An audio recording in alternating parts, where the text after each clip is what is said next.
the people who would be mad at her probably wouldn't listen to her music anyway. So I think ultimately nobody's really going to be hurt from this as far as their career. Now, of course, Tory's about to be he's going to get some punishment, so he's going to be hurt in some way.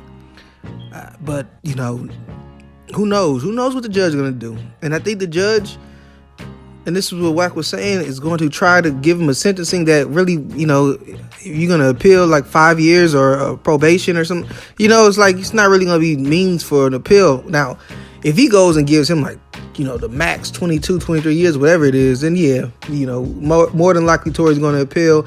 And with so much shoddy evidence, you know, so much reasonable doubt, he might win that. So I don't know. You never know. It always comes down to the judge. What he decides is the right amount of time. So we're just going to have to see how that goes. I'm going to be back with it when it happens and, you know, give my updates like I've been doing ever since this first happened, ever since the first night of the shooting, you know, or well, when we start getting information and I start doing this pod. So I'm going to go ahead and look into it, you know. I know a lot of people think that I'm biased. I just look at the evidence and interpret it how I interpret it. And if it's not how you interpret it, hey, I'm sorry. A lot of people get mad at me, and I still think what I think. So, and you're still gonna think what you think. So it is what it is. But it was a crazy 2 weeks, almost 2 weeks, and a lot of information given out.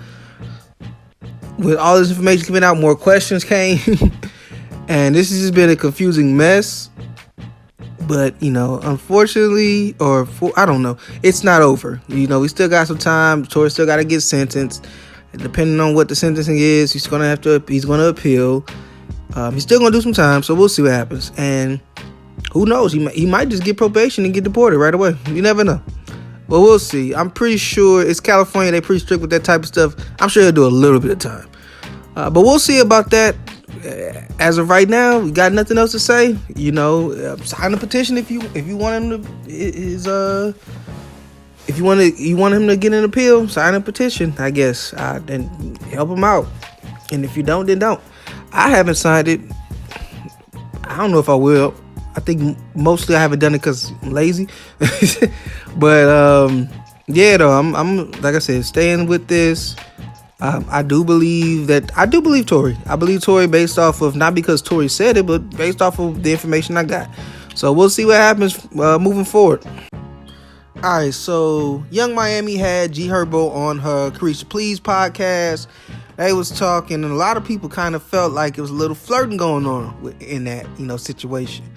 Now, G Herbo is cool with her baby daddy Southside, so that's like his boy for real. So I don't think that he was really trying to mess with her, but you never know. And yeah, it twos, or maybe just a flirty type of dude. But there was something going on. Now they say they have a good relationship, Yung Miami and G Herbo. They say they talk a lot and they, you know, have a real friendship, and they call each other brother and sister. Now, you know, man, we all know a girl calling a dude a brother like that. I mean, you know, most of the times, not all the time. I got a situation where somebody who I really look at as like a little sister, and I know she looks at me as like a brother, and it is strictly that. But you know, a lot of times when they started saying that stuff, they usually mean they got tossed around. So I don't know, but everybody's tripping off of this, saying, "Ooh, Diddy gonna get you, Diddy gonna get you." Now Diddy dropped this video where he's watching the interview and pretty much acting like he upset about it and acting like they flirting and what's going on. You know, just tongue in cheek, kind of laughing the situation off. A lot of people are like, you just had a baby and you got the nerve. Look, this is game, all right? Game recognized game, and Diddy is playing the game, all right? You know, Yung Miami, she had a lot of embarrassment come out of this situation with the baby. Diddy having a new baby, who was really adorable, by the way. He posted some pics of the little girl. She's so cute. But, you know, Yung Miami has had a lot of embarrassment, and, you know, people been dragging her. Academics were saying stuff. Films was a little hurt. And then on top of that, Diddy out here with a different broad every day. But they snapping picture of him with somebody else. So, hey, if I gotta act like I'm jealous to make you feel a little better, like I cared, and that's what I'm gonna do. And that's what Diddy was doing. So, honestly, I don't think that Diddy holding on to that. I don't think he really cares. It's his, I mean, it's her show, you know, technically she's hosting it, but it's on Diddy's network. Like, he don't have to air that. if he was really that upset, like the man is just being a OG pimp, and he playing a girl. You know, he keeping her, he making her feel special, making her feel wanted. You know, like he ain't just doing it dirty and like don't care what anybody else. He don't care that another man is talking to her or whatever. He got to show her like, hey man, it's my Shawty Wop. That's not even a, you know. He said, you was a side chick? No, she not the side chick. She the Shawty Wop. What the heck is that? Not even a question. She just took it. Like, okay, that sound nice, I guess. It sound better than side chick. Pretty much the same thing. You're not as girl, it's not as main, but it is what it is. If it make Young Miami and Young Miami's fans feel better about what Diddy doing, then fine by that. So if Diddy want to dress up as Black Santa Claus and yell at the TV about them talking and hee-heeing about it, even though it's on his network, you know, even though he controls the show and he can put it out or not put it out, whatever, you know, it's fun for the internet. Diddy out here living his best life. He got about like 20 more girls he about to go see. We're gonna get like 20 more girls that we catch him out with, you know. So it is what it is, man. I don't read too much into that. I don't really think that means too much, and I don't think Diddy's finna stop doing nothing. Diddy doing what he want to do, and shout out to Diddy. I just know that Young Miami, I don't know. I just know that Young Miami needs to decide if this is really what she wants. Because if a man got to do all this, clearly you must be upset. And he being honest with you, hey man, I'm mess with all people. I'm single. So at some point, the nice cars and all the other materialistic stuff, if you're not happy with with the status that you have with this man, maybe you should bounce.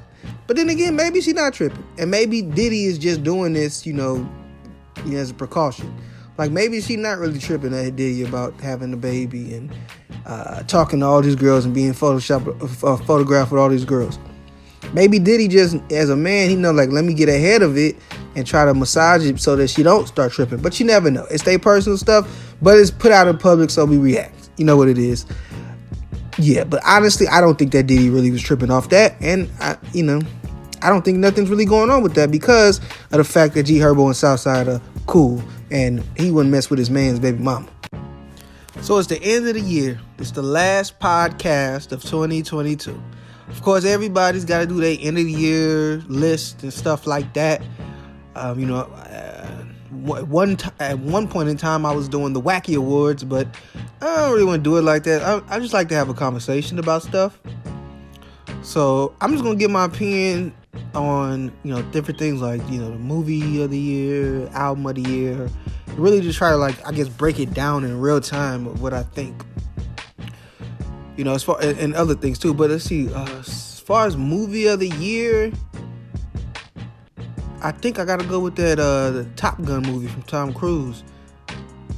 And the reason why I'm going with that is because I felt like that was the film that brought people back to the theaters. That was the one that before that movie, everybody was tripping off of COVID and they were a little scared that people wouldn't come to theaters, and then Top Gun comes out and it just blows everybody away. And it's like a feel-good movie. Even though I didn't see it, but I'm just saying a lot of people went to go see it and enjoy it and return to some semblance of normalcy. That I think you got to give that movie the movie of the year.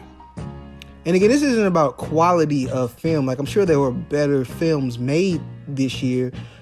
But when I talk about something of the year, it's usually the impact it has on, society and culture, what really sticks with us. And I think this movie at this time, given the pandemic and people not being able to be outside for a long time and movie theaters suffering, I think this was just a big smash, welcome back type of thing. Now, as far as album of the year, I'm only doing rap album or, R&B or something like that. But, because then I guess the album of the year, you got to give it to Taylor Swift because of what she did, the crazy numbers, and just coming back after like a little gap where we hadn't heard anything from her musically and come back strong. I guess you got to give it to Taylor. If you want to talk about like within the urban black culture, to me, I think the album that did the most, as far as meaning something to society, it's probably the 21 Savage Drake album. I don't think any album was memed as much, or had as much attention as that. Now I don't know, maybe something else did, but to me, if you're looking at it from that lens, I don't think that anything beats the Drake and 21 Savage album. Yeah, I think I'm gonna stick with that. Now, the villain of the year, which is another topic I had. I don't know. I feel like there's a few people you can say. You could say Donald Trump. I mean, I feel like Donald Trump isn't the villain of this year per se. I think he's building himself back up. He's simmering. He's getting ready to be the villain of the year. It'll probably be 23 or 24, since he's running for president. But I don't think he's there. I think he's taking a little break. I think he got vanquished, and now you got to give him some time to build him back up. I think that a good candidate for that is Andrew Tate. I think depending on where you fall on things, you could say Tory Lanez. I think that because of what that did, because of how big of a moment this was, you could say Will Smith for slapping Chris Rock. I don't know if you can define one villain. Andrew Tate's a really good one because at least he was canceled and taken off everything. Like it was an effort to erase him and take away any chance he had at influencing people's minds. So I don't know. I think Tate's a good one. Hero of the year, though. That's a good question. Villain of the year. You can also say Kanye. Actually, I'll say Kanye. Kanye to me is the villain of the year. Yes, that is who the villain of the year is. Kanye West. Ye. Clan Ye, Kun Ye, whatever. It's him. He's the villain of the year. 100%. Now, the hero of the year. Let me see. Who would be the hero of this year? I have no idea. I'm trying to think of somebody who stood out as being great or something. I don't know. I just give it to Bernie Sanders. I don't know. I can't think of nobody else who was the hero of the year who stood out as a good person for people. But yeah, though, craziest moment's gotta be, or biggest moment of the year's gotta be the slap. Chris Rock getting slapped by Will Smith. Who would at the Oscars, who would ever thought that was going to be a possibility? But it happened, and a lot of people, just because of how insane that sounds, didn't even think that was real, or thought it was they set it up like it was supposed to be for laughs. But as we quickly learned, Will Smith was serious about slapping Chris Rock for making a bald-headed joke about Jada. So yeah, definitely the biggest moment of the year. Something that when I say everybody, it does not matter what area of entertainment you cover. Everybody was talking about this. Wrestling podcasts to other forms of media, of course the urban community was talking about it. But you got people talking about it who talk about things like relationships, And just everybody was talking about this thing. It was a huge deal for a week or two. So yeah, definitely the biggest moment of the year. And then what else? I don't know if there's anything else, but yeah, that was just some of my takes on the year. 2022 for this show was about recreating and trying new things for the channel, for the podcast, for everything. And it started out a little slow. I like the progression I'm going on. I would like it to be a little bit better, but I'm hanging in there. And doing this by myself has really helped me to have a better understanding of what I need to do. I've been paying more attention to things like the algorithms and stuff like that. So this has definitely been a good year for maybe not reorganizing, but restructuring everything and fitting this in, with the podcast and and giving more attention to that and other videos, not just the pod, but like, doing my YouTube videos, talk whack to me. So it's been a great year. I appreciate anybody who's listened, anybody who's liked, anybody who's made a comment, who's subscribed, and who's hit that notification bell. It's always appreciated. Thank you all so much. And here's to bigger and better things in 2023. So that's our show for the year. Thank you all so much for tuning in and getting this whack wisdom, and I hope that you return next year to get more. I really do appreciate everybody. This has been so much fun. Please like, comment, subscribe, hit that notification bell, and Happy New Year to you all. This is the WACCast podcast, and I am whacking off. It's the WACCast podcast, yeah. Talk whack to me, talk whack to me, yeah. Talk whack to me, talk whack to me. It's the WACCast podcast, yeah. Talk whack to me, talk whack to me, yeah. Talk whack to me, talk whack to me.